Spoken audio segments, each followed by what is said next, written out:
হযরত ইমাম গাজ্জালী রাহমাতুল্লাহি আলাইহি জগৎ বিখ্যাত একজন ওলি কামিল। হযরত ইমাম গাজ্জালী রাহমাতুল্লাহি আলাইহি উনি যে এলাকার মধ্যে ছিলেন, ওই এলাকার মধ্যে একটা নষ্টা বষ্টা নারী ছিল। ওই মহিলা বড় খারাপ মহিলা ছিল, তবে সুন্দরী নারী ছিল। হযরত ইমাম গাজ্জালী রাহমাতুল্লাহি আলাইহিকে একদিন উনি দাওয়াত দিল ওনার বাড়ির মধ্যে যাওয়ার জন্য।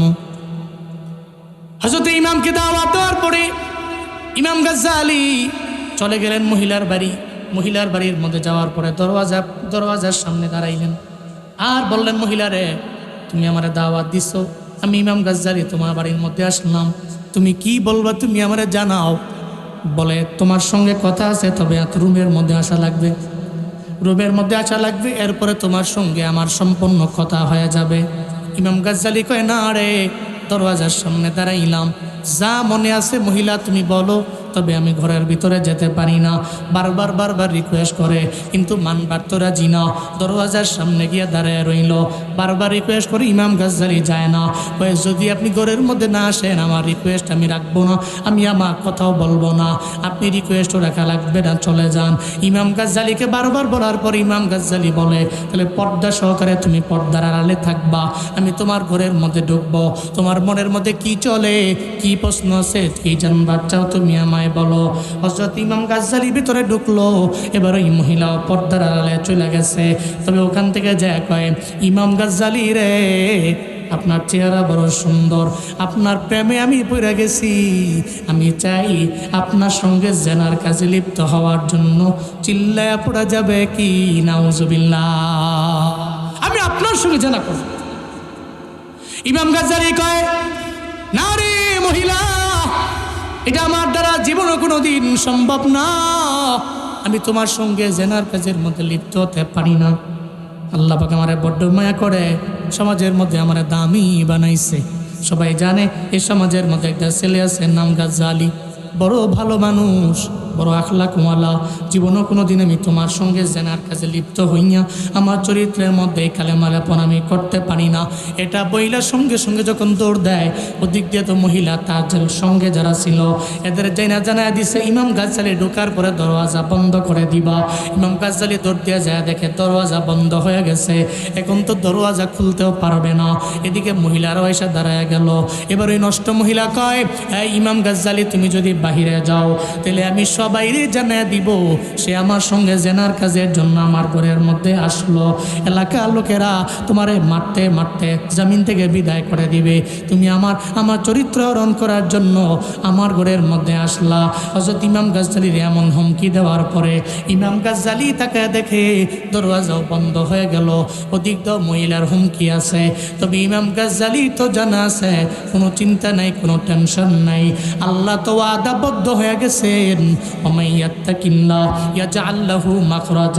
আমার ভিতরে তো আমার মালিকের ভয়, আল্লাহর ভয় নিয়ে তো আমি আগে গেলাম, তাহলে আল্লাহ তো আমাকে পথ বের করে দিবেন।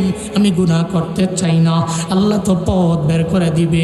আমার মনের মধ্যে কোনো অন্যায় চলে না, কোনো অপরাধী আমি না, আমি তো রবের ভয় নিয়ে চলি, তাহলে গুনাহ থেকে বাঁচার জন্য একটা পথ বের হয়ে যাবে। হঠাৎ করে আল্লাহ পাক ইলহাম জারি করার মাধ্যমে ইমাম গাজ্জালী রে জানা দিছে, ইমাম গাজ্জালী রে, কোনো চিন্তা নাই, মহিলারে কাও, এখনই মহিলারে বইলা তুমি একটু ওয়াশরুমের মধ্যে ঢুকো।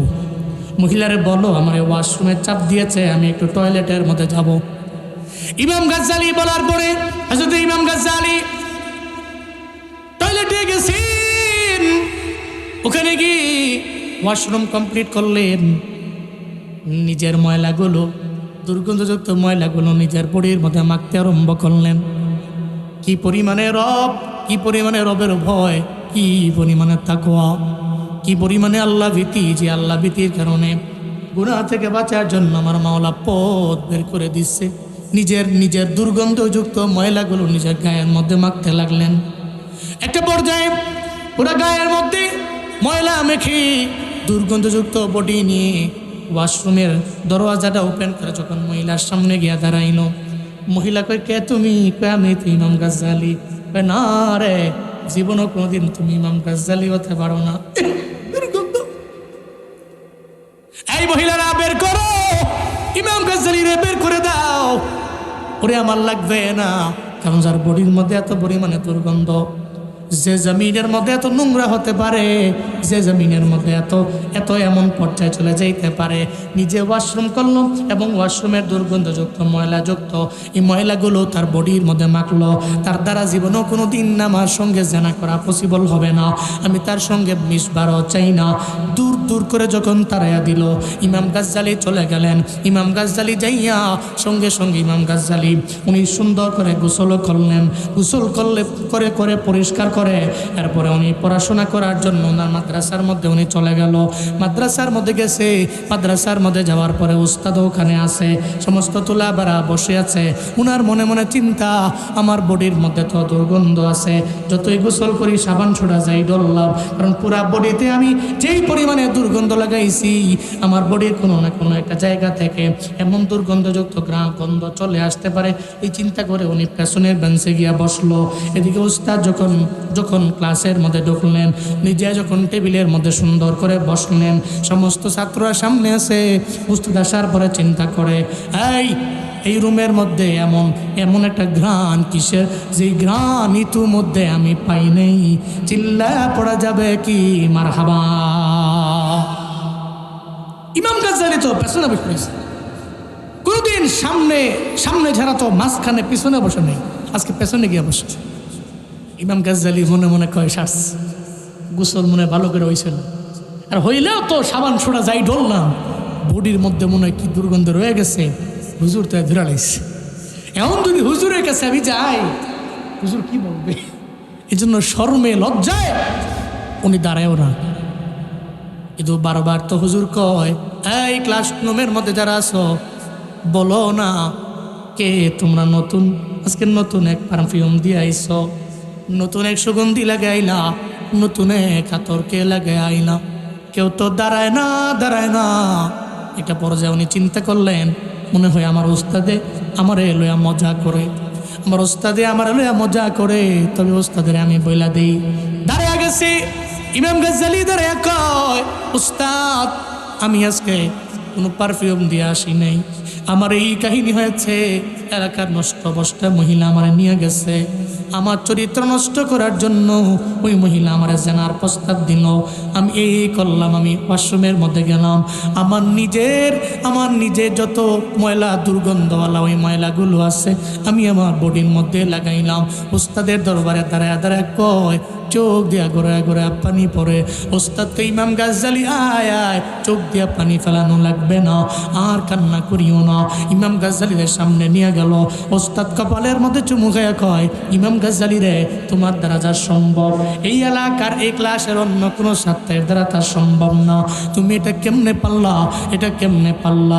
ইমাম গাজ্জালী রে কয়, ও ইমাম গাজ্জালী, আমার ছাত্র, তুমি যে আমার রবের ভয় নিয়ে, তাকওয়া নিয়া, আল্লাহ ভীতি নিয়ে তুমি যে ওই মহিলার কাছে গেলা, কিন্তু ওই মহিলা তোমার সঙ্গে জেনার কাজের প্রস্তাব দেওয়ার পরে তুমি ওয়াশরুমের মধ্যে ঢুকলা, ওখানে ঢুকার পরে এরপরে তুমি তোমার ময়লা তোমার বডিতে লাগাইছো, আল্লাহর কাছে এত পছন্দ হয়ে গেছে, তোমার বডি থেকে আর কোনো দুর্গন্ধ নেই, তোমার বডিতে আর কোনো ময়লার দুর্গন্ধ নাই।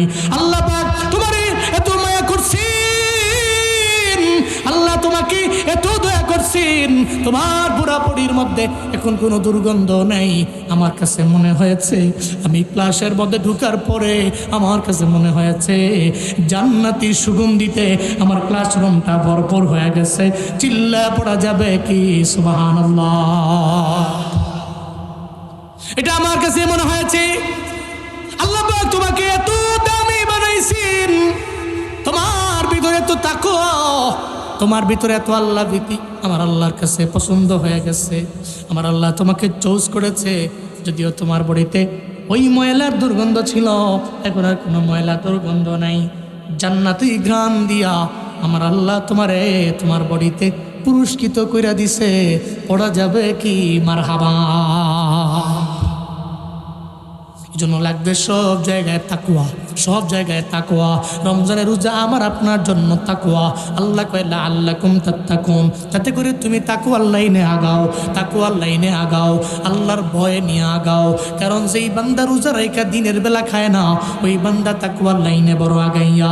যেই বান্দা ইফতার সামনে নিয়ে বসে রইল, একটা বারের জন্য পানি পান করে না, একটা বারের জন্য চিন্তা করে না আমি একটা পেঁয়াজ নিয়ে খেয়ে ফেলি, একটা বারের জন্য বলে না চিন্তাও করে না আলুর চপ খেয়ে ফেলি, অথচ নিজে মাখে, অথচ কত কষ্ট করি, এরপর একটা বারের জন্য পানি পান করে না, শরবতটা পান করে না।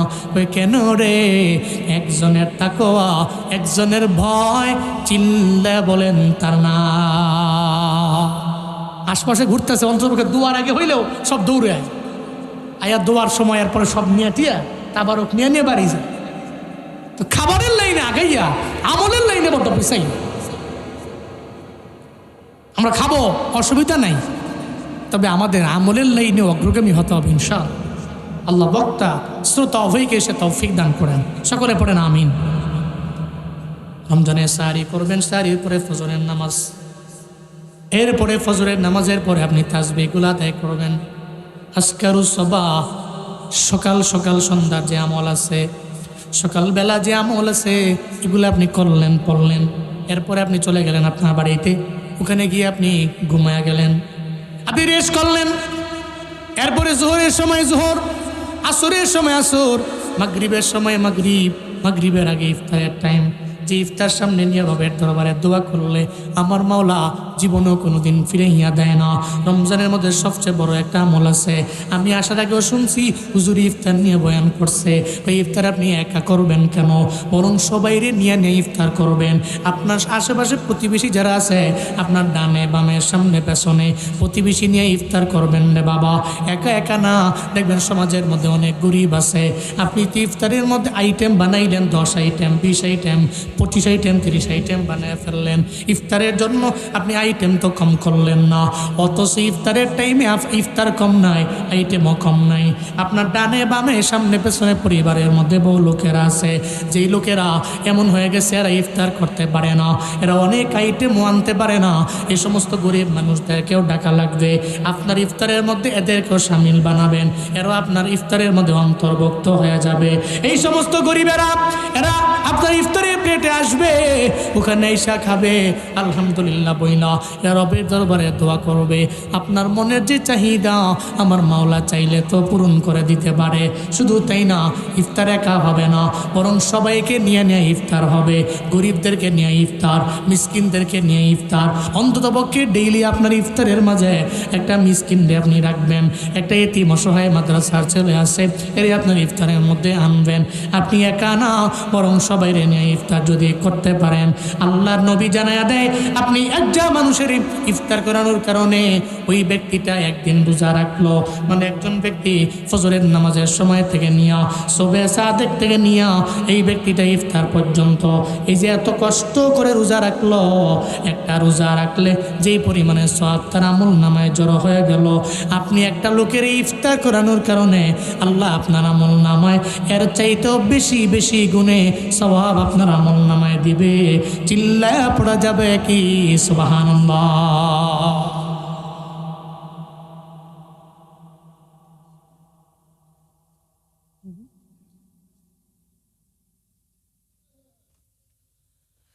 তাহলে জন্য ইফতার এটা দামি, জরুরি। আপনি একা না, বরং সবাইকে নিয়ে। সাহারি একা খাবো না, সবাইকে ডেকে নিয়ে খাবো, এটা প্ল্যান করতে হবে ইনশাআল্লাহ। এরপরে ইফতার, ইফতারটা আমি একা না, কয়েকজন নিয়ে, এতিম মিসকিন দুস্থ অসহায় এগুলো নিয়ে এরপরে ইফতার করবো। এরপরে আপনার তারাবির পালা, তারাবির নামাজ আদায় করেন। আমাদের সমাজে তারাবি চিন্তা করে যেই মসজিদে খুব দ্রুত শেষ হয় ওই মসজিদে যাবো। এরকম বহু লোক আসছে, দেখবেন প্রথম 2-3 দিন মসজিদে গিয়া চেক করে কোন মসজিদে শেষ হয় কয়টায়। যখন দেখা যায় এই মসজিদে শেষ হয় খুব দ্রুত, দেখবেন ওই মসজিদেই যায়, গিয়া কোনো রকম খালি কি এর এসার ফরজ মরজ গিয়া তার দৌড় ধরে গিয়া উজু কইরা নামাজ পইরা এরপরে তারাবির কয়েক রাকাত পড়ছে তো পড়ছে, না পড়ছে নাই, দৌড় দিয়ে চলে গেছে, বেরিয়ে গেছে। মনে হয় যেন এটা তো একটা ডিউটি ছিল, একটা ডিউটি, হ্যাঁ ডিউটি পালন কইরা আল্লাহরা এসে বললো আল্লাহ হাজিরা দিয়ে গেলাম, দৌড় দিলাম, না এটা করা যাবে না। তারাবি, রমজানের তারাবি, ওইটা তো আপনার এমন একটা নামাজ, আপনি তারাবিতে আল্লাহকে রাজি করবেন, ওখানে আল্লাহকে রাজি করবেন। এটা তো আপনি অন্য সময় পড়েন না, রমজানই পড়েন কেন? অন্য সময় তো আপনাকে কাশি দিয়া বাইন্দাও আনা যাবে না, কিন্তু রমজানে আনা যায়। আপনি আসেন তো ওখানে একটু আল্লাহকে রাজি করেন, আল্লাহকে খুশি করেন। আপনি তাহাজ্জুদের ওয়াক্তে ওঠেন, আল্লাহকে রাজি করেন, আল্লাহকে খুশি করেন, আল্লাহর দরবারে কাঁদেন আপনার জিন্দেগির গুনার জন্য। আল্লাহ তো মাফ করে দিবে, আল্লাহ মাফ করে দিবে। কারণ আমার আপনার জন্য মদিনার নবী বড় ধিক্কার দিয়া গেছে। আল্লাহ নবীজি একদিন মসজিদে নববীর মধ্যে মিম্বারের মধ্যে পা রেখে নবীজি বললেন আমিন। এরপরে দ্বিতীয় সিঁড়িতে নবীজি পা রাখলেন, ওই জায়গায় নবীজি আমিন বললেন। এরপরে তৃতীয় সিঁড়ির মধ্যে নবীজি আবার পা মোবারক রাখলেন, এরপরে আবার নবীজি আমিন বললেন। সাহাবায়ে কেরাম অবাক, কেন অবাক হবে না? জীবনে কোনোদিন নবীরে দেখেন না এইভাবে আমিন বলতে। প্রথম সিঁড়ির মধ্যে পা রেখে আমিন, দ্বিতীয় সিঁড়ির মধ্যে আবার আমিন, তৃতীয় সিঁড়ির মধ্যে আবার আমিন। কেন নবীজি পা রাখলেন, আবার পা রেখে আবার কেন জোরে আমিন বললেন? এবার সাহাবায়ে কেরামের আবার অবাক হয়ে গেল। আল্লাহর নবী জানায়া দেয়, এই সাহাবায়ে কেরামেরা, তোমাদের মনের মধ্যে প্রশ্ন জাগতে পারে আমি নবীজি কেন সিঁড়ির মধ্যে পা রাখলাম, আবার কেন আমি জোরে জোরে আমিন বললাম? তাহলে শোনো, আমি 3টা সিঁড়ির মধ্যে 3বার আমিন বললাম। নাম্বার 1 কারণ আমার কাছে জিব্রাইল আসছিল, তোমরা তো দেখো না জিব্রাইল কোন সময় আসে আবার কোন সময় চইলা যায়। হযরতে জিব্রাইল আইসা আমার দরবারে প্রথম সিঁড়ির মধ্যে পা রাখার পরে আমার জানায়া দিল, পয়গম্বর আপনার যে উম্মতেরা রমজানের মতো এত দামি মাস পাইল, যেই রমজানে এত পরিমাণে দামি, 11 মাসের চাইতেও বড় দামি এমন একটা দামি মাস পাইয়া, রমজান পাইয়া 30টা রোজা রাইখা আল্লাহর দরবারে কান্নাকাটি করে ইস্তিগফারের মাত্রা বাড়াইয়া আল্লাহর দরবারে কান্দা নিজের চোখের পানি ফালাইয়া গুনাহ মাফ করাইতে পারল না। এরা ক্ষতিগ্রস্ত হয়ে যাক, এরা ধ্বংস হয়ে যাক। নবীজি কয় আমি একটা বারের জন্য জবান বন্ধ রাখতে পারলাম না, আমি জিব্রাইলের জবানের সঙ্গে মিলাইয়া প্রথম সিঁড়ির মধ্যে আমি জোরে আমিন বলে উঠলাম। এর মানে কি বোঝা গেল? আমি যদি রমজান পাই 30টা রোজাও রাখতে পারলাম না, আল্লাহর দরবারে আমি কানতে পারলাম না, ইস্তিগফারের মাত্রা বাড়াইতে পারলাম না, আমি আল্লাহর দরবারে বেশি বেশি বলতে পারলাম না, ও দয়ার মালিক তুমি আমারে মাফ করে দাও। আল্লাহর দরবারে যদি না বলতে পারি, ইস্তিগফার করে গুনাহ যদি আমি ক্ষমা করাইতেই না পারি, তাহলে আমি ধ্বংস হয়ে গেলে, আমি ক্ষতিগ্রস্ত হয়ে গেলে আমার নবীর কোনো আসে যায় না। আমার নবী এই ব্যাপারে কোনো টেনশন করে না, আমার নবীর এই বিষয়ে কোনো চিন্তা নেই। তাহলে রমজান পাইয়া আল্লাহর দরবারে ইস্তিগফারের মাত্রা বেশি হবে না কম হবে? আরো জোরে বলেন, বেশি হবে না কম হবে? বেশি বেশি বাড়ানো লাগবে। আগে আমি করি নেই, রমজানে আমার বাড়াইয়া দেওয়া লাগবে। আগে আমি জীবনেও কোনোদিন ইস্তিগফারের তার কাছেও যাই নাই, আগে আমি রবের দরবারে তাওবা করে ফিরে আসি নাই, আমি আল্লাহর দরবারে কান্দিও নাই। কিন্তু রমজানে এটা বাড়াইয়া দেওয়া লাগবে। রমজানে তারাবির নামাজের পরে আল্লাহর দরবারে কাঁদবেন। তাহাজ্জুদের সময়, সাহারির আগের সময়টাতে আপনি অন্যান্য মাসের সময় উঠেন না, ওই সময় সাহারিও করেন না, ওই সময়ে তাহাজ্জুদের ওয়াক্ত, ওই ওয়াক্তে আপনি 2 রাকাত 4 রাকাত 6 রাকাত নফল নামাজ পড়বেন। আপনি নফল নামাজ পড়ে রবের দরবারে কাঁদবেন, মাওলা রে আমার জিন্দেগিতে গুনাহ আছে তুমি মাফ করে দাও, আমি অন্যায় করে মাফ করে দাও, আমি অপরাধী হয়ে গেছি, আমারে মাফ করে দাও। যদি আল্লাহর দরবারে বলা যায়, আমার মাওলা তো এমন মাওলা, ফায়াগফিরু লিমান ইয়াশা ওয়া ইউআযযিবু মান ইয়াশা, আল্লাহ চাইলে আমারে আপনারে ক্ষমা করে দিতে পারে কি পারে না? আরো জোরে বলেন, পারে কি পারে না? আল্লাহ তো চাইলেই ক্ষমা করতে পারেন, কারণ আমার মাওলা কারো দরবার থেকে পারমিশন নেওয়া লাগে না, অনুমতি নেওয়া লাগে না। আমারে আপনারে আল্লাহ পাক যদি রমজানের সারির সময়ে, ওই সময় তাহাজ্জুদের ওয়াক্তে রবের দরবারে কান্না করার কারণে, বলার কারণে যদি আমার মাওলা আমারে মাফ কইরা দেয়, আল্লাহর কারো দরবার থেকে অনুমতি নেওয়া লাগবে না, কারণ সর্বময় ক্ষমতার মালিক একজন, চিল্লা বলেন তার নাম। আল্লাহ চাইলে ফায়াগফিরু লিমান ইয়াশা ওয়া ইউআযযিবু মান ইয়াশা, উনি চাইলে যে কোনো ব্যক্তি ক্ষমা করতে পারেন, উনি চাইলে আযাবে গ্রেফতার করতে পারেন। এই জন্য রমজান পাইয়া ইস্তিগফার বাড়াবো না কমাবো? আল্লাহর দরবারে নিজের জিন্দেগির গুনার জন্য ক্ষমা চাইবো কম না বেশি বেশি? কম চাইবো না, আল্লাহর দরবারে বেশি বেশি আল্লাহর দরবারে আশ্রয় কামনা করব, সাহায্য প্রার্থনা করব, ক্ষমা প্রার্থনা করবো ইনশাআল্লাহ। আল্লাহ তৌফিক দান করেন, জোরে কোন আমিন। আপনি যদি ইস্তিগফারের মাত্রা বাড়ান ফায়দাও আছে। ইস্তিগফারের কারণে আল্লাহ পাক বান্দাকে মুস্তাজাবুদ দাওয়া বানিয়ে দেয়। সুবহানাল্লাহ পড়বেন। মুস্তাজাবুদ দাওয়া, আল্লাহর কাছে যা বলে আল্লাহ তার ডাকে সাড়া দিয়ে দেয়। সুবহানাল্লাহ জোরে পড়বেন না। ইস্তিগফারের কারণে আল্লাহ আপনাকে মুস্তাজাবুদ দাওয়া বানাবে। এই জন্য আপনি আমলটা কন্টিনিউ করবেন সবসময়। হাঁটতেছেন, বসে আছেন, আস্তাগফিরুল্লাহ আস্তাগফিরুল্লাহ। আপনি খেতে গিয়েছেন, কাজ করছেন, ধান লাগাচ্ছেন, আস্তাগফিরুল্লাহ। আলু তুলতেছেন, আস্তাগফিরুল্লাহ। ভ্যান চালাচ্ছেন, যাচ্ছেন, আস্তাগফিরুল্লাহ। বসে আছেন, আস্তাগফিরুল্লাহ। খুদার কসম, আস্তাগফিরুল্লাহর আমল আপনাকে মুস্তাজাবুদ দাওয়া বানাবে। আপনি তখন আল্লাহকে ডাকবেন আর বলবেন, যা বলবেন আল্লাহ আপনার ডাকে সাড়া দিতে দেরি করবেন। হযরতে ইমাম আহমদ ইবনে হাম্বল, নাম শুনেছেন না? আহমদ ইবনে হাম্বল রহমতুল্লাহ আলাইহি। উনি ইমাম আহমদ ইবনে হাম্বল হাদিস সংগ্রহের কাজে একদিন ওনার বাড়ি থেকে, দেশ থেকে বহুদূর চলে গেছেন। উনি ওনার শেষ বয়সটাতে হাদিস সংগ্রহের কাজে লাগিয়েছেন, দিক থেকে দিগন্তে। এই যে ভাইজান, এই যে কই যাবে? জি চলে আসেন। আর একজন উঠা যাবে না, শেষ। অল্প ছিলেন, শুরু করছিলাম, যা বলতেছি পারতেছি বলতেছি, বাট উঠা যাবে না, আর একজন উঠা যাবে না ইনশাআল্লাহ। উঠলে এখানে আইসা বইলা যাওয়া লাগবে মাইক দিয়ে যে আমি এই কারণে যাইবা। আল্লাহ কবুল করেন, জোরে কোন আমিন। রাগ করছেন আপনারা? কোন মারহাবা, কোন সুবহানাল্লাহ, পড়েন আলহামদুলিল্লাহ। আরো জোরে চিল্লায় আল্লাহু আকবার। সুবহানাল্লাহ ওয়ালহামদুলিল্লাহ লা ইলাহা ইল্লাল্লাহ। সুবহানাল্লাহ ওয়ালহামদুলিল্লাহ লা ইলাহা। সবাই সুবহানাল্লাহ ওয়ালহামদুলিল্লাহ। তুমি বাঁচাও, তুমি মারো, অবিরত ক্ষমা করো। তুমি বাঁচাও, তুমি মারো, অবিরত ক্ষমা করো।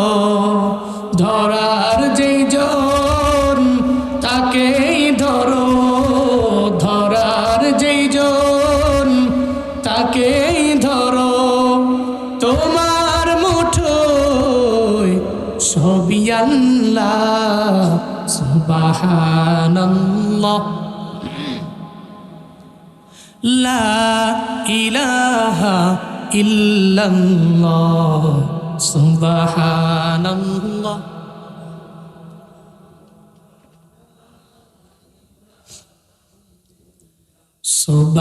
সুবহানাল্লাহ ওয়ালহামদুলিল্লাহ লা ইলাহা। তোমার রিজিক খেয়ে পরে অবাধ্য হই কেমন করে। তোমার রিজিক খেয়ে পরে অবাধ্য হই কেমন করে। খুঁজে না পাই কোনো ভাষা, খুঁজে না পাই কোনো ভাষা। শুকর গুজার করার আল্লাহ। সুবহানাল্লাহ ওয়ালহামদুলিল্লাহ।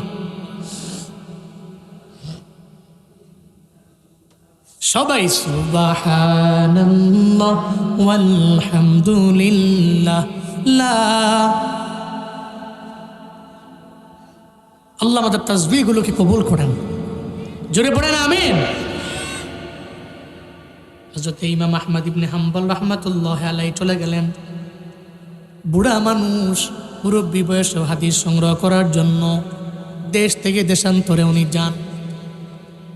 হযরতে ইমাম আহমদ ইবনে হাম্বল উনি চলে গেলেন। যখন অনেক দূরে চলে গেছে, রাত হয়ে গেছে, এশার নামাজের আজান হয়ে গেল। নামাজ পড়ার জন্য উনি মসজিদের মধ্যে প্রবেশ করলেন। ওখানে গিয়ে উনি নামাজ আদায় করলেন। মুসাফির মানুষ, এখানে তো ওনার বাড়ি নেই, কোনো ঘর নেই। ওই জায়গার মধ্যে উনি কোথায় থাকবে? কোথাও তো যাওয়ার জায়গা নেই। মসজিদের মধ্যে নামাজ পড়লেন। মুসাফির মানুষ, আগন্তুক। ওই মসজিদের মধ্যে হযরত ইমাম আহমদ ইবনে হাম্বল ওখানে ঘুমায় পড়লেন, শুয়ে পড়লেন। যখন নামাজ শেষ হয়ে গেল, মসজিদে যারা মসজিদের খেদমত করে, মসজিদের খাদেম, উনি আইসা হযরত ইমাম আহমদ ইবনে হাম্বলকে ডাকলেন, হুজুর মসজিদের মধ্যে ঘুমানো যাবে না, আপনি এখান থেকে চলে যান। কারণ আমাদের নিয়ম হলো, রুলস হলো, এশার নামাজ শেষ হয়ে গেলে মসজিদের মধ্যে তালা লাগাইয়া দিবে, ফজরের নামাজের সময় আবার এসে মুয়াজ্জিন করবে। এটাই তো সব জায়গায় মসজিদের নিয়ম। ওখানে গেলে কে বেড়া, কে কি, কে অনেক বড় ইমাম, কে নেতা, কে লিডার, না, আমাদের মসজিদের একটা নিয়ম আছে, এই জায়গার মধ্যে থাকা যাবে না, ঘুমানো যাবে না। এশার নামাজ আদায় করার পরে আমরা বন্ধ করে দেই, ফজরের নামাজের আজানের সময় আবার মুয়াজ্জিন এসে ওপেন করে দেয়। হযরত ইমাম আহমদ ইবনে হাম্বলকে এসে বলার পরে ইমাম আহমদ ইবনে হাম্বল একটা বারের জন্য নিজের পরিচয় দিলেন না। তোমাদের নিয়ম যা, এই নিয়মিত আমি মানতে ইচ্ছুক, তোমরা যা বলো সেটা আমি করতে পারবো। আমি মুসাফির, এখানে আমার ঘর নেই, আমার বাড়ি নেই। হযরত ইমাম আহমদ ইবনে হাম্বল এটা বলে একটা বারের জন্য আর দেরি করলেন না। উনি মসজিদ থেকে বের হয়ে গেছে, একটা বারের জন্য বাহাদুরি করলেন না। চিল্লায় পড়া যাবে কি মারহাবা। এখান থেকে শিক্ষা আছে আমাদের জন্য, চাপাইয়ের মানুষের জন্য, শিবগঞ্জের বড় বড় ইমামের জন্য, নেতার জন্য, আলেমের জন্য, সবার জন্য একটা শিক্ষা আছে। আমি বড় একজন ইমাম, আমি যেমনে বলি সেমনি চলা লাগবে। আমি বড় একজন লিডার, আমি যা বলবো তাই শোনা লাগবে। যে কোনো জায়গায় গিয়ে আমরা তাকাব্বুরি করতে দেরি করি না। আমার সঙ্গে কেন মুসাফা করবে? হাতের মধ্যে মুসাফা করলে 40 বার আমি হাত ছেড়ে ফালাইয়া দিব। কেউ যদি মুয়ানাকার জন্য তার বুকটা আগায়া দেয়, আমি কেন করব? আমি একজন বড় ইমাম, আমি একজন বড় লিডার, আমি একজন বড় নেতা। আমি মুয়ানাকার জন্য আমার বুক আমি জীবনও কোনোদিন বাড়াইয়া দিতে পারি না। এই চিন্তা নিয়ে দেখবেন আমরা ঘুরি, কিন্তু যারা জমিনের মধ্যে রবের খাঁটি বান্দা, এরা জীবনে চিন্তা নিয়ে ঘুরে না। বরং তারা কেমন হয়? আল্লাহ তো সূরা ফুরকানের মধ্যে ব্যাপারে জানায় দিয়েছে, ওয়াল্লাযীনা ইয়ামশুনা আলাল আরদি হাওনা ওয়া ইযা খাতাবাহুমুল জাহিলুনা ক্বালু সালামা। চিল্লায় পড়েন আল্লাহু আকবার। আল্লাহ পাক বলেন, এই জমিনের মধ্যে যারা আমার খাঁটি বান্দা, এরা জীবনও কোনোদিন তাকাব্বুরি করে না, এরা বাহাদুরি করে না। জমিনের মধ্যে এরা ভাব নিয়ে চলে না, বরং বিনয় নিয়ে চলে। যত এরা বড় হয় তত এরা বিনয়ী হয়, যত বড় হয় ততই বিনয়ী হয়। আমার দেশে আলাদা, যত বড় হুজুর হয় তত অহংকারী হয়, নেতা যত বড় হয় তত অহংকারী হয়, যত বড় চেয়ার পায় তত বড় ঘুষখোর হয়। কথা বলেন ঠিক কিনা? অথচ ইমামরা এমন ছিলেন না। জগৎ বিখ্যাত ইমামেরা এমন ছিলেন না। হযরত ইমাম আহমদ ইবনে হাম্বল একটা বারের জন্য নিজের পরিচয় দিয়া ওখানে বলেন নাই, এই আমরা চিনো, আমি ইমাম আহমদ ইবনে হাম্বল, আমার এই জায়গায় থাকতে দাও। একটা বারের জন্য এটা বললেন না। বিনয় নিয়ে উনি মসজিদ থেকে সোজা, এত রাতের বেলা, এখানে ঘর নাই, বাড়ি নাই, উনি ওখান থেকে বের হয়ে গেলেন। হযরত ইমাম আহমদ ইবনে হাম্বল বের হইয়া যাইতে যাইতে একটা পর্যায়ে থাকা দেখলেন সামনে একটা বাজার দেখা যায়। ওই বাজারের মধ্যে সমস্ত দরজা বন্ধ হয়ে গেছে, দোকানগুলো বন্ধ হয়ে গেছে। একটা দোকান যা দেখে খোলা, ওই দোকানের মধ্যে একটা নৌজওয়ান, তার রুটির দোকান, রুটি বিক্রি করে। একটা রুটি বিক্রেতার দোকান উনি দেখলেন। উনি যাওয়ার পরে কয়, এই রুটি বিক্রেতা নৌজওয়ান, সবাই দরওয়াজা বন্ধ করে চলে গেছে, সবাই দোকান বন্ধ করে বাড়িতে চলে গেছে, তুমি কেন যাও না? ওই আমার বুঝ হয়ে গেছে, আপনি বাজারের মধ্যে জীবন জীবনে কোনোদিন আসেন নাই, মনে হয় গত 30 বছরে আপনি এই বাজারে কোনো প্রবেশ করেন নাই। যদি প্রবেশ করতেন তাহলে একটা বারের জন্যই প্রশ্ন করতেন না, কারণ আমি তো সেই নওজোয়ান, আমি দিনের বেলা কোনো কেনা বেচা করি না, বরং রাতের বেলা করি। আমি এশার নামাজের পরে আসি, এরপরে ফজরের নামাজের সময় আমি বাড়ির মধ্যে চলে যাই। এর মানে বোঝা গেল এলাকার মধ্যে আপনি নতুন, তবে মুরব্বী আপনি বলেন না এই এলাকার মধ্যে আপনি কি জন্য আইলেন, তবে আমার দরবারে আবার কেন? হযরত ইমাম আহমদ ইবনে হাম্বল কয়, ও রুটি বিক্রেতা নওজোয়ান, হাদিস সংগ্রহের কাজে আমি বিভিন্ন এলাকায় এলাকায় দৌড়াই, দেশের বিভিন্ন দিক দিগন্তে আমি দৌড়াই, বিভিন্ন জায়গায় আমি যাই, কিন্তু আজকে আসার পরে রাত হয়ে গেছে, থাকার জায়গা নেই, কোথায় কোনো ঘরও আমার নাই, কোনো বাড়িও আমার নাই। আমি একজন মুসাফির, আমি একজন পথিকের কারণে আমি তোমার এখানে চলে আসলাম। রুটি বিক্রেতা রে, তোমার দোকানের মধ্যে একটা রাত আমার থাকবার দিবানি। রুটি বিক্রেতা কয়, এক নম্বরে আপনি পথিক, আবার চেহারার মধ্যে নূর চমকায়, আবার একজন আলেম। আমি আপনাকে আপনার দোকানের মধ্যে রাখলে আমার কাছে মনে হয় আমার কপাল বড় খুলে যাবে। আমি চাই না আপনারে ফিরে দিতে, আমি চাই না আমার দোকানের মধ্যে সারা রাত আপনি থাকবেন। আমি আপনাকে সাদরে গ্রহণ করে নিলাম। চিল্লায় আওয়াজ করে একবার পড়া যাবে কি সুবহানাল্লাহ? আসেন, আপনি আমার দোকানে থাকবেন, সারা রাত থাকবেন। হযরত ইমাম আহমদ ইবনে হাম্বলকে নিয়ে গেলেন, তো উনি বসলেন। হযরত ইমাম তাকায় দেখলেন ওদিকে রুটি বিক্রেতা নওজোয়ান, ও যে রুটি বানায়, যখন খামির গুলে তখনও খামির গুলার সময় ওর মুখ দিয়া ঠোঁট নাড়ে আস্তাগফিরুল্লাহ বলে। এরপরে যখন উনি ওই রুটি বিক্রেতা নওজোয়ান খামির বানাইয়া যখন রুটিগুলা বলতে যায়, ওই জায়গায় বলে আর আস্তাগফিরুল্লাহ পড়তে থাকে। আবার যখন রুটিটা হাতের মধ্যে লইয়া খোলার মধ্যে যাওয়ার জন্য যায়, তখনও পরে আস্তাগফিরুল্লাহ। ওখানে দেওয়ার পরে আবার যখন ওই রুটিটাকে ওই জায়গা থেকে উঠাইয়া আবার হাতের মধ্যে নেয়, তখন আবার পরে আস্তাগফিরুল্লাহ। যখন কেনার জন্য কোনো একটা ক্রেতা ওনার সামনে আসে, ক্রেতার কাছে বলে, ধরেন রুটিটা আপনার হাতের মধ্যে দিলাম। দেওয়ার সময় উনি পরে আস্তাগফিরুল্লাহ। যখন ওই রুটির বদলা টাকা নেয়, নেওয়ার সময় পরে আস্তাগফিরুল্লাহ। এটা নিয়ে যে তার যে ডয়ারের মধ্যে সে রাখে, ওখানে রাখার সময় পরে আস্তাগফিরুল্লাহ। হযরত ইমাম তো বড় অবাক হয়ে গেল।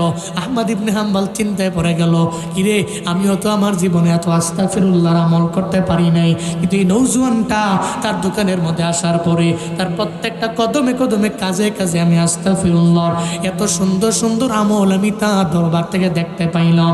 একটা পর্যায়ে উনি বড় অবাক হয়ে গেলেন। উনি বলতে লাগলেন, এরে নওজোয়ান, আস্তাগফিরুল্লাহর আমলটা এত কেন করো? তুমি একটা বারের জন্য বন্ধ করলা না? যখন খামি খুলতে গেলা তখনও পড়লা তুমি আস্তাগফিরুল্লাহ। তুমি রুটিটা যখন তোমার ওই জায়গায় খোলার মধ্যে দিলা তখনও আস্তাগফিরুল্লাহ। কোনো একটা ক্রেতার কাছে দিলা তখনও আস্তাগফিরুল্লাহ। টাকাটা হাতের মধ্যে নিলা তখনও আস্তাগফিরুল্লাহ পড়লা। এবার ওই নওজোয়ান কয়, মুরব্বী আমি এটা কেন করি জানেননি? আল্লাহ পাক আস্তাগফিরুল্লাহর আমলের বিনিময়ে এই জমিনের মধ্যে আমি আল্লাহর দরবারে যা বলছি আমার মাওলা আমারে ফিরে দেন নাই। আল্লাহ আমারে এমন মুস্তাজাবুদ দাওয়া বানিয়ে দিয়েছে। আমি আল্লাহর দরবারে যে কোনো মুহূর্তে যে কোনো জায়গায় আমি আল্লাহর দরবারে যা আবদার জানাইছি আমার আল্লাহ পূরণ করে দিছে। চিল্লায় পড়া যাবে কি সুবহানাল্লাহ? শুধু তাই না, আহমদ ইবনে হাম্বল আল্লাহর দরবারে আমি আমার জীবনে যা বলেছি সব কিছু বলার মধ্যে আমি আল্লাহর দরবারে একটা বলেছি, সব আমার পূরণ হয়েছে। তবে আমার আল্লাহ আমার একটা আশা পূরণ করেন নাই। সব আশা পূরণ করলেন, কিন্তু একটা আশা আমার পূরণ করেন নাই। আহমদ ইবনে হাম্বল কয়, কও না তোমার কি আশা আছে যে আশা আমার আল্লাহ পূরণ করে নাই?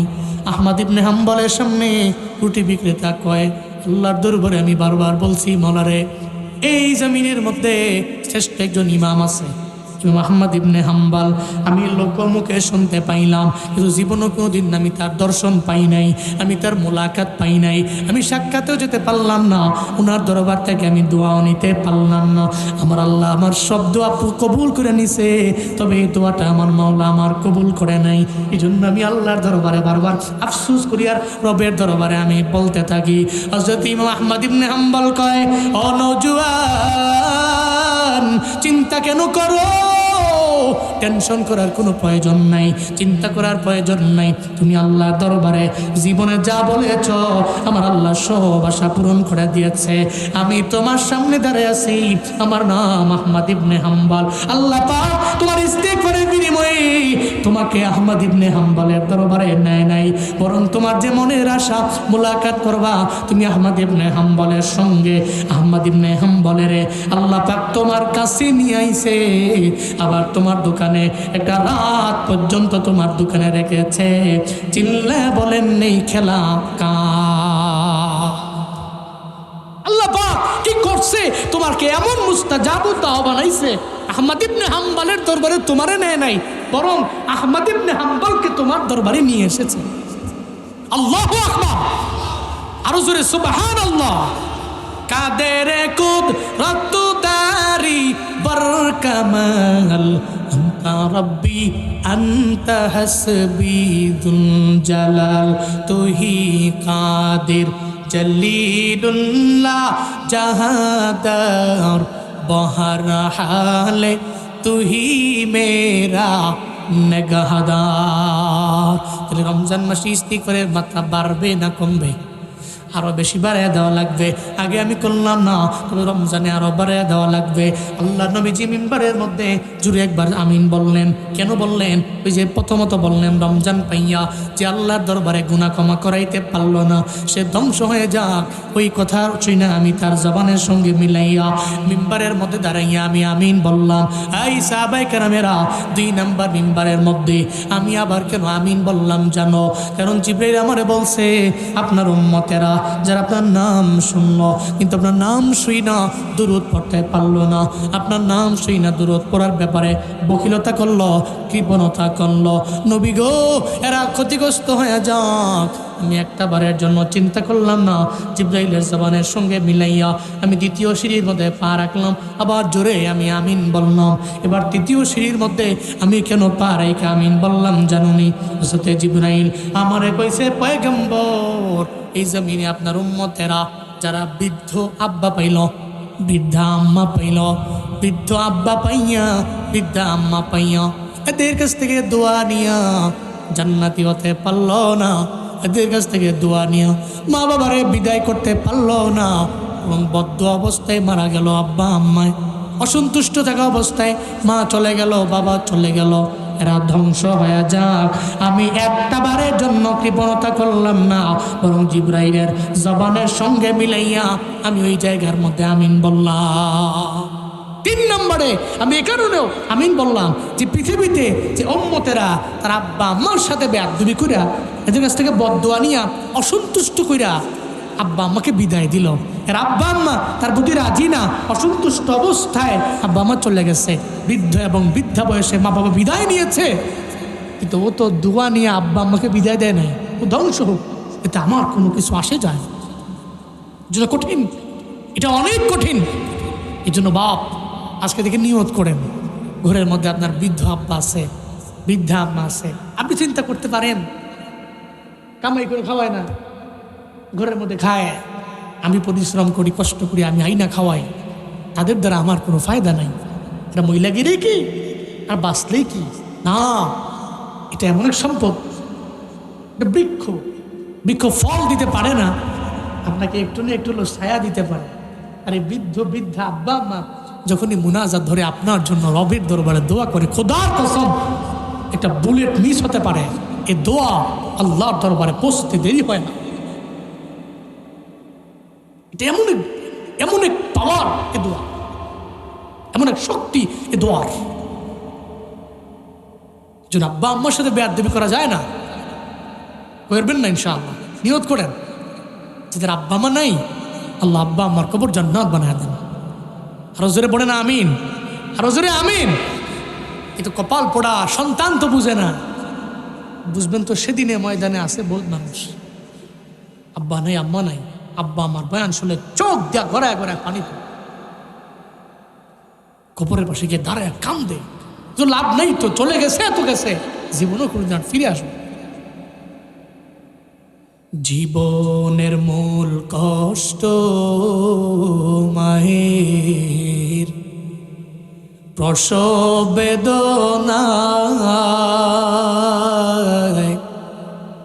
সাত আসমান সাত জমিন তখন মায়েরই মাথা। জীবনের মূল কষ্ট মায়ের প্রসব বেদনায়, সাত আসমান সাত জমিন তখন মায়েরই মাথা। এমন মাকে কেমনে আজি, এমন মাকে কেমনে আজি যাব আমি ভুলিয়া।